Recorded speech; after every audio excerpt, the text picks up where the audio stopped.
All I have in this world is my balls and my word, and I don't break them for no one. Do you understand? Rightio legends, Cast Chronicles, and we're back again with another video.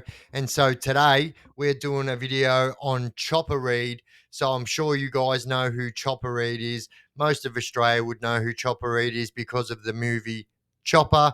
But if you don't know who Chopper Read is, I'm about to explain to you anyway. But before I get into it, if you haven't subscribed, jump down there, shoot me a subscription. That'd be absolutely appreciated. And if you hit that little bell icon somewhere around there, you will never miss any of my videos again. All right, so let's get into it. So Mark Brandon Chopper Read, born on the 17th of November 1954. So he was brought up in the Collingwood area, so spent most of his youth and adolescence in and around that area. So he is well known for being a crazy person inside of prison and outside of prison. So between the ages of 20 years old and 38 years old, Chopper only spent 13 months out of fucking prison. So this guy was given it a red hot crack. And Chopper was well known. He was well known as a pretty feared criminal. And although people always say all this bad shit about Chopper, the truth is not many of them would say it to his face. So he was well known to, have a green light by the cops, and was well known for doing things, maybe working for the police. Whether he was or whether he wasn't, there's not much proof. But what there is proof in is that one night out the front of Bojangles, he shot Sammy the Turk in the face. So shot him in the face with a 410 shotgun. So he actually got off on self-defense on that. So he spent some time in prison on remand, but he actually got off on self-defense. So it's believed that Sammy the Turk produced a gun. They went outside to talk about firearms. Sammy the Turk produced the only firearm that was found, which was the 410 shotgun. Chopper went boof, shot him in the face, and it was good night, Irene, for Sammy the Turk. He was also, Chopper had no hope. He grew up, his dad was an absolute psycho.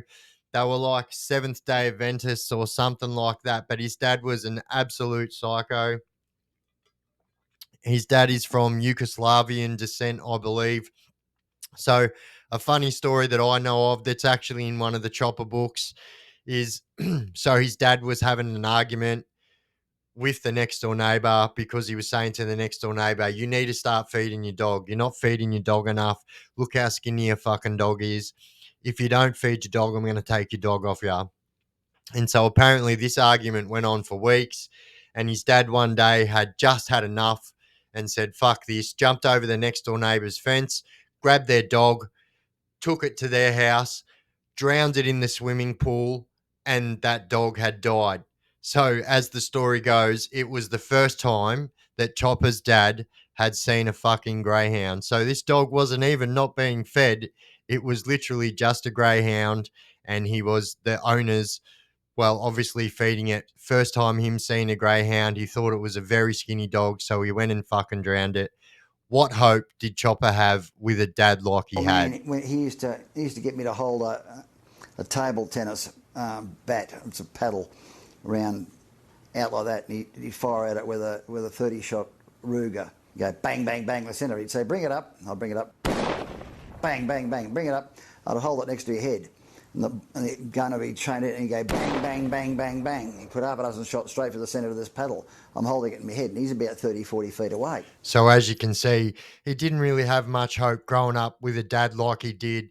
And, I can relate to that because my dad was pretty much exactly the same as that. Although my dad is still with us, respect to you, old man, but you were a crazy fucker. But, he didn't really have much hope. But also, I've mentioned in other videos as well that when I was in prison, I noticed that a lot of people that were in prison were sexually abused as a child or whatever. And so even they done a royal commission into the sex abuse against the Catholic Church.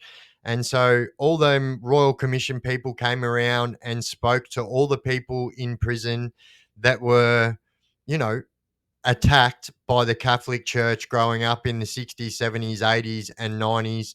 And it was a big royal commission. But this also happened to poor Chopper. When I was 5 years old. I was sexually interfered with when I was 5 years old. Afterwards, I pooed my pants. And I walked home with my underpants full of poo. And on the way home, I set fire to some bushland and caused a massive. But the truth is, it didn't really matter which way Chopper turned as a child. He didn't really have someone to guide him in a good direction. So his mother was actually quite horrible as well. And so his mother actually committed him to psych wards. And because of his mother, he just went through hell. Actually, led to you being put in the facility? My mother, I left the Seventh-day Adventist Church. My mother felt that if I could be deemed to be insane, I'd still go to heaven. Because God would view me, if I was mentally insane, then I couldn't be held responsible for my own actions. And then leaving the Seventh-day Adventist Church, I'd still go to heaven. So take it from someone who's been through the exact same abuse. That is enough to send anyone fucking bonkers. And so his mum was putting him through mental institutions. He was getting shock treatment and everything. But that was enough to send any child crazy. And so it wasn't long before Chopper was running around the streets of Melbourne with guns. He had his little gang. So he was only 16, 17 years old. He had Mad Charlie, who's dead now, Mad Charlie Hiyaji, and then also Dave the Jew. And it wasn't long before they were running around with guns and doing hectic gun crimes. And so about, I think it was like 16 days before Chopper died, he had done an interview with 60 Minutes. And in that interview, he admitted to, in 1971, killing Desmond Costello, which was a painter and dockers heavy, so a hard man for the painters and dockers. So he admitted to shooting and killing this guy at the front of a pub in Collingwood. What happened to Desi Costello? Well, Desi Costello was standing here. He was here. Yeah. And, you know, you're a fucking imbecile, Des, you know. You gotta get it, you know. Fuck. You're a fucking imbecile. Fucking whack, bang. Outside the Leinster Arms Hotel in Collingwood, Chopper is taking me through this bizarre reenactment of a murder 42 years ago. Come on, put your fucking hand up. Right, this one? Yeah, he fucking, and then he went like that. Right. It was an So you got to remember, he was only 17 fucking years old when this happened, if this was true. So as we know, you know, Chopper famously said, never let the truth get in the way of a true story. But if that is the truth, it is absolutely fucking crazy. And at 17 years old, him and his crew doing that obviously would start a bit of a feud. So it wasn't long before Chopper ended up at the home where everybody that was doing the crimes, what he was doing, the Bluestone College, the famous Pentridge Prison. And so it wasn't long before he was literally making a name for himself in Pentridge Prison. So whilst he was in Pentridge Prison, he was known as a fucking psychopath. And anybody that knows anybody that's been in prison will tell you that, yeah, Chopper might have been a snitch. People say he's a snitch. I don't say he's a snitch. That's what other people say. But people say he's a snitch. People say he used to work for the cops. People say he used to work for the screws.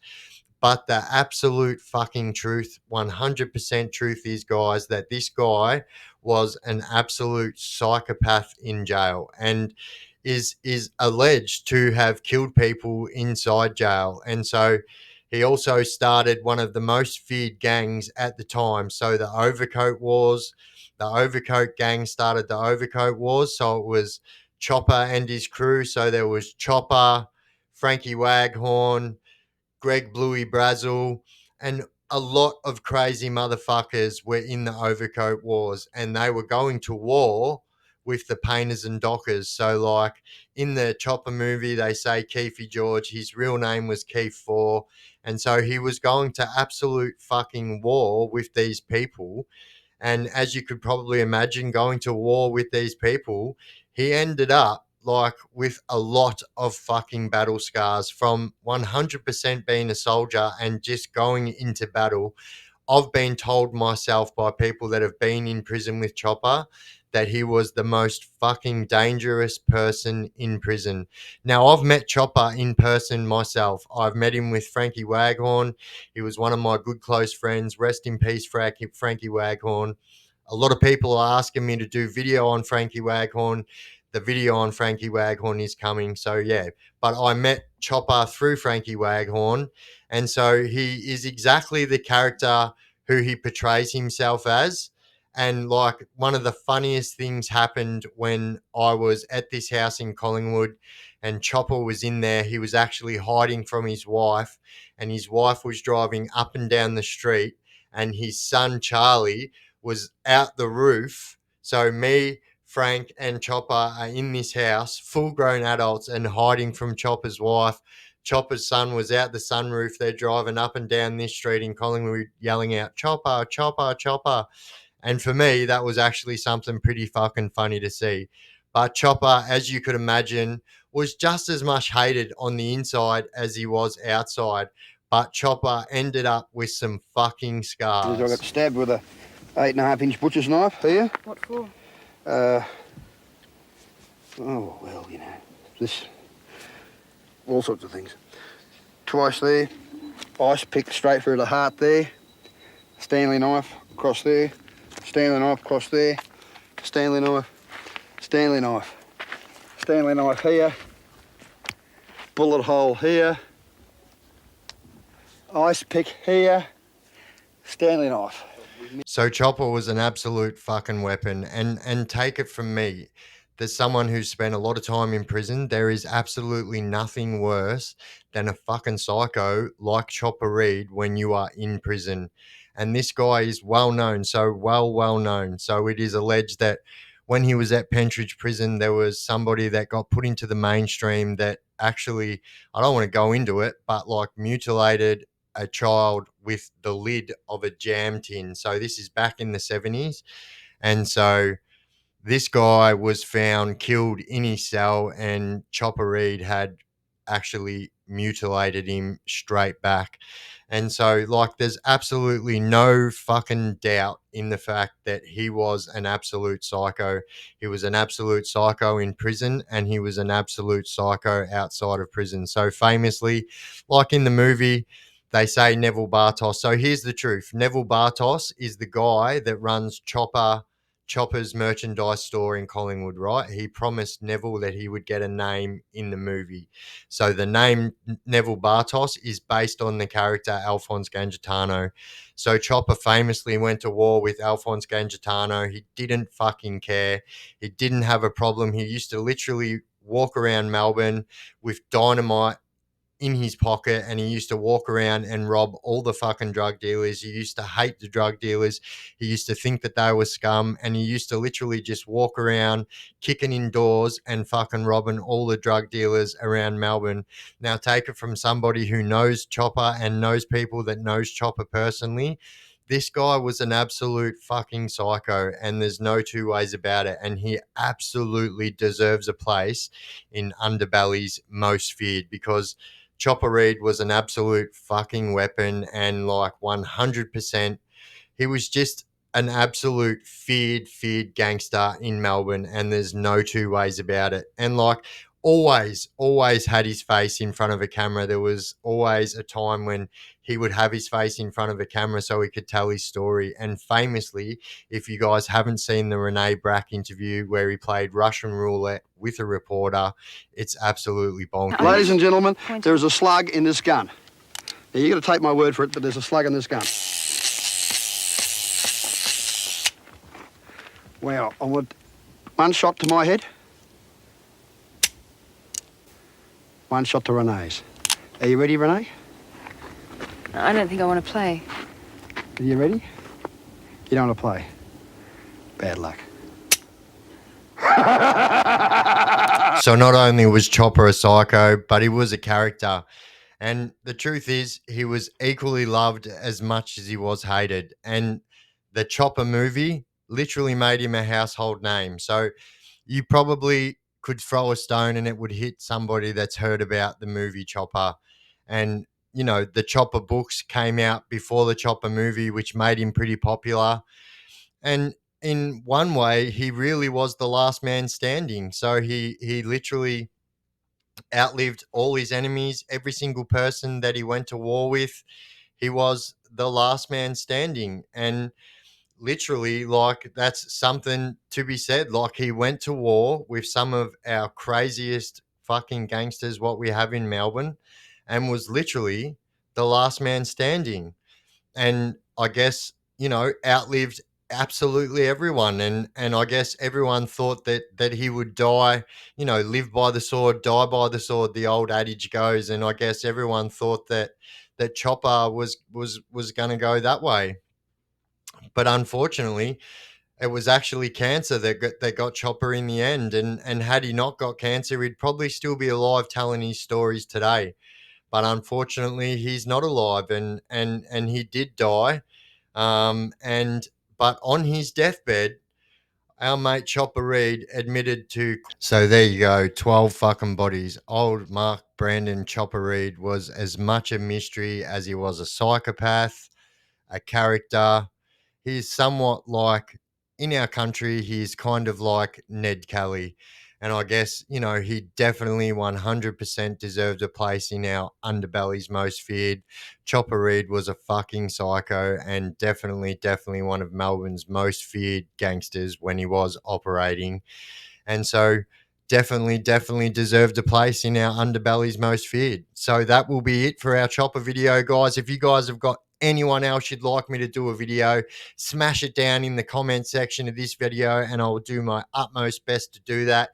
If you guys haven't already subscribed, now is the time to subscribe.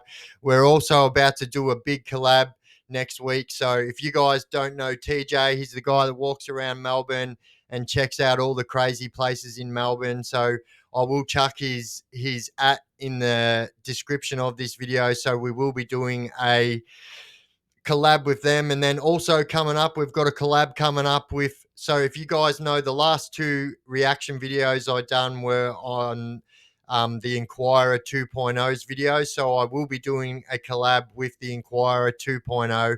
So big things happening. Watch this space. Now is the time to subscribe. If you hit that bell icon, you'll never miss any of my clips again. I have been the Chaos Chronicles. Don't do drugs and crime and you won't end up in prison. Chaos